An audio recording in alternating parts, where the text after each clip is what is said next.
প্যারিসে গিয়ে যেমন আপনি আইফেল টাওয়ার যদি না দেখেন তাহলে আপনার পুরো প্যারিস ভ্রমণটাই কিন্তু বৃথা হয়ে গেল। আর মরক্কোতে এসে যদি হাসান টু মস্ক মানে মসজিদটা যদি না দেখেন আপনার মরক্কো ট্যুরটাই বৃথা হয়ে গেল।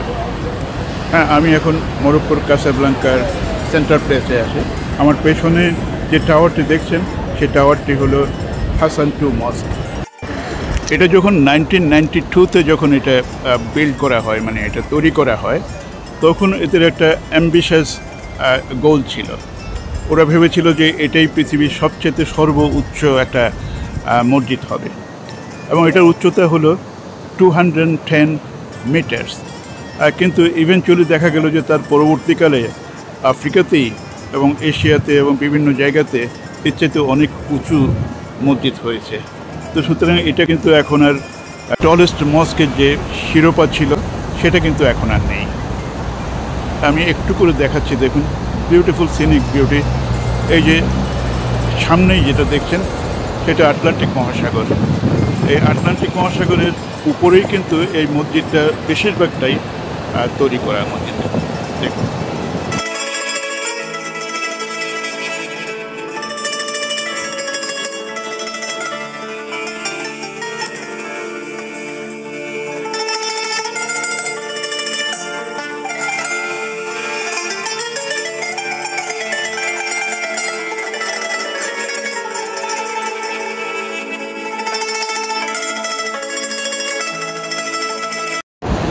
এখানে প্রচুর ট্যুরিস্ট আসে, পৃথিবীর বিভিন্ন জায়গা থেকে প্রচুর ট্যুরিস্ট আসে, কিন্তু এখানে ভেতরে ঢোকা যায় না যদি নন মুসলিম হন। মুসলমান ছাড়া কেউ কিন্তু ঢুকতে পারবে না ভেতরে। হ্যাঁ, ঢুকতে পারবে, কিন্তু বেশ কিছু ফি দিয়ে, সে অ্যারাউন্ড সব কিছু মিলে আমি যেটুকু জানি যে 15 ইউরোস দিয়ে আপনি ভেতরে ঢুকতে পারেন। আবার ড্রেস কোড আছে, আপনি সব ড্রেস নিয়ে আপনি ভেতরে ঢুকতে পারবেন না। মেয়েদের সেই অনেকটা হিজাব না, ওটা কী বলে, ওই যে আপনি উপরে যে পরে ওরকম ওগুলি পরে আপনাকে ঢুকতে হবে। ছেলেরা কেউ কিন্তু হাফ প্যান্ট পরে যেতে পারবে না, পুরোটা কভার করে যেতে হবে। এখন বিকেল 4টা বেজে গেছে। বেশ কিছু লোকাল লোকজন এসছে এখানে সময় কাটানোর জন্য। অনেক দূরে, বেশ প্রায় 2 কিলোমিটার মতো বোধহয় এটা চওড়া ওদিকটায়। বাচ্চাদের একটা ছোট্ট জায়গা আছে, ওখানে ওদের বিভিন্ন খেলাধুলার সরঞ্জাম আছে ওখানটাতে।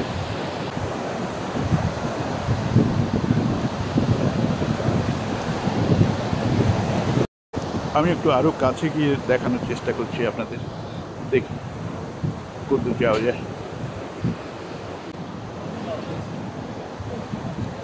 এই পুরোটাই একটা অ্যারাবিয়ান আর্কিটেকচার। উপরে যে কাজগুলো দেখতে পাচ্ছেন ওগুলি কিন্তু একেবারে ইট রিফ্লেক্টস দ্য অ্যারাবিয়ান আর্কিটেকচার।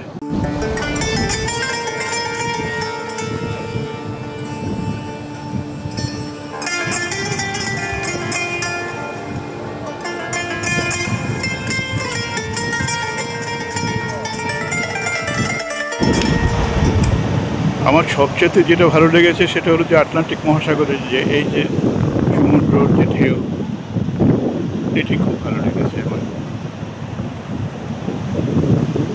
ওটা বলতে নিচে বলতে নামা যাবে না, কারণ কোনো রকম শোর নেই, সেশন নেই। এবং সেশন যেটা ছিল ওটা এই যে এই প্ল্যাটফর্মটা দিয়ে ওটা ঢেকে রেখেছে।